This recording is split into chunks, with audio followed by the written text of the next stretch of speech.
Hey everybody, it's Erin Reed and welcome back to our Christmas card today. And today the freebie from scrapbook.com is this exclusively designed die set. It's the dot and drop die from Tonic. So here it is, and I have already created one card, and I'm going to explain to you how I made this card further on in the series. But first, we're going to make this beautiful mixed media vintage style kind of card with this beautiful die. So what I've done is I've taken the Renia foiled paper right here, and I have cut it down to be the length of the die. The die is 4 1/4, and I'm going to give it a little bit of some extra space on the end here.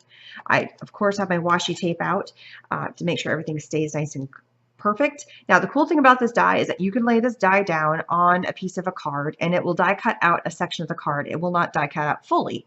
So if you want to have the extra piece cut out, instead of it just kind of being embossed in there, you add this little layer. So I am basically coming in and putting this little layer in there so it will die cut that section out of the card. There we go, laying it down. And as always, all links and supplies that I am using today are going to be down below, so don't forget to go check those out. All right, really quickly die cutting this using my Cuttlebug. I'll speed through that mess because you guys know how to die cut works. So as the die cut out, as you can see, this piece came through, and because I cut right up against the edge of the paper, we got a nice clean cut. Now I just got to come in and do the little weeding.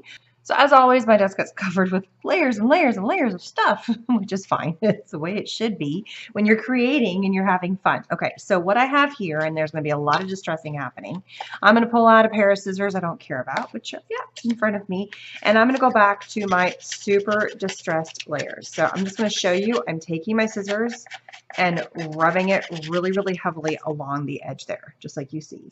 And I'm going to do that all the way around this paper and all the way around this paper. So I'm going to speed that up though, because I need to do it over the trash can. It's kind of hard to do on camera. All right, so I've heavily distressed these 2 sheets of paper, and I pulled out my mini color blocks. This is in bronze. I know I've got gold going on the paper, but I thought I would pull out another fun color and just another metallic, another kind of fun, a little bit of some extra interest happening.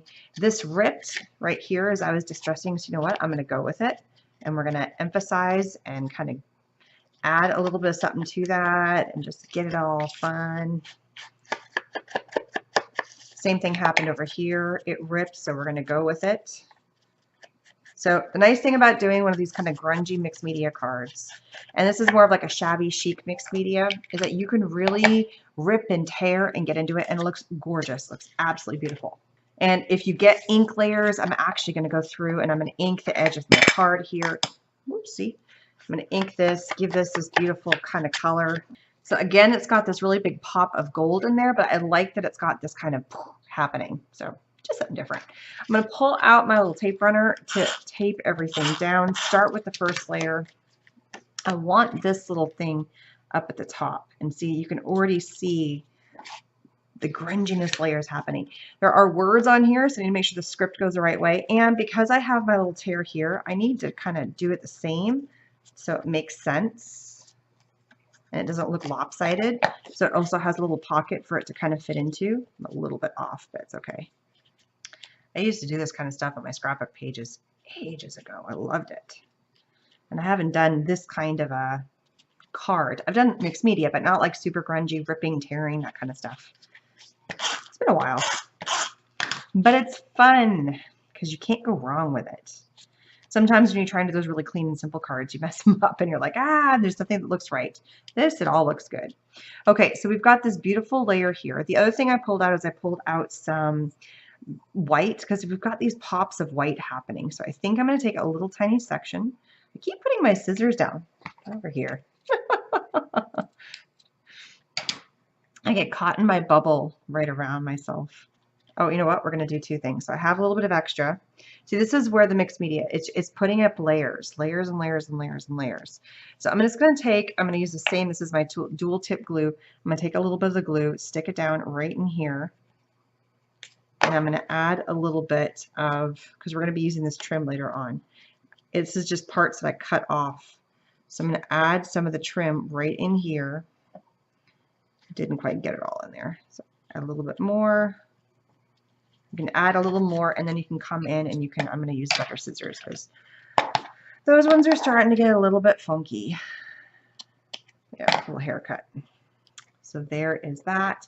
And then I did pull out my white trim. So I'm going to add some more glue here. Just kind of emphasizes some of the layers that are going to be going on in the card. And then pop that on top.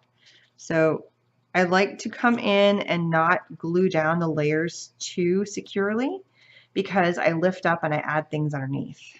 Okay, so this piece is going to go here. And so I'm going to basically come in and add glue all around, little dots, so it gets stuck down. There's not a whole lot of space to add glue that's big.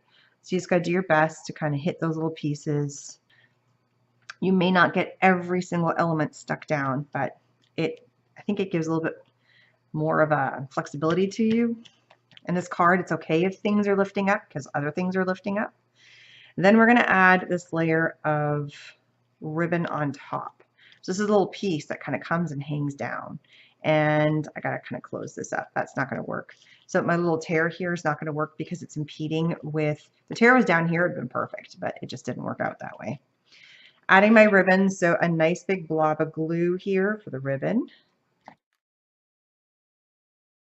And then I'm going to come in with some more of this ribbon right here. I also have a couple of flowers. These ones came from a really old Prima pack. There's only 3 flowers left. Look, from 2010.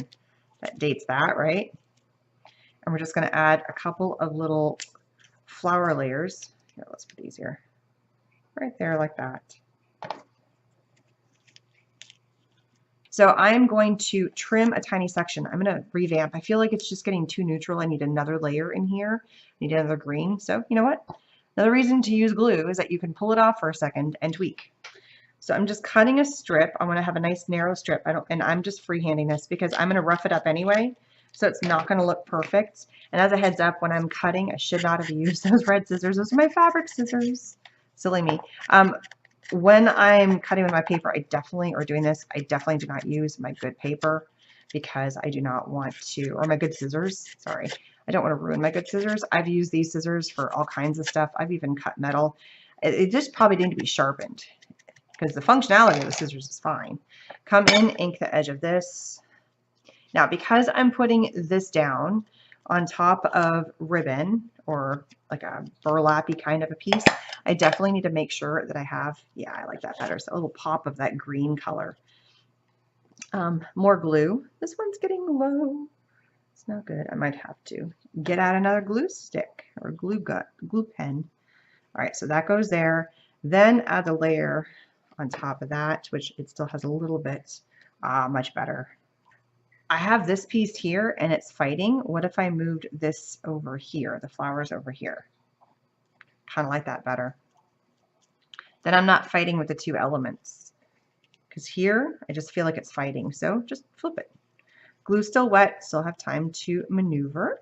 The whole point of this die is that there's these little knocks all through here that allow you to come in and add little drops. So I'm going to come in and just little tiny Nuvo drops and add, and I'm doing it in clear because I don't want to have too many different colors happening.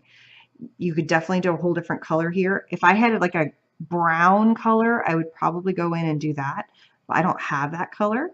So and I have a red, but I think the red is just too much. It just doesn't look right. These are so clear you can't even see that I'm doing it. So I'm just going to speed through real fast and you'll see it on the final picture that I take at the end. All right, I'm going to explain how I did this card, and while I'm doing that, I'm also going to add some little Nuvo drops. So I'm just going to come in and add 3 little drops right here, 2, 3, and I'm going to come in and add 3 here. Just making life very simple. This card was very easy. I took a white background for the base. I then took the red cardstock, layered that in the back, cut a little bit so that it wouldn't fit fully to the card lengthwise.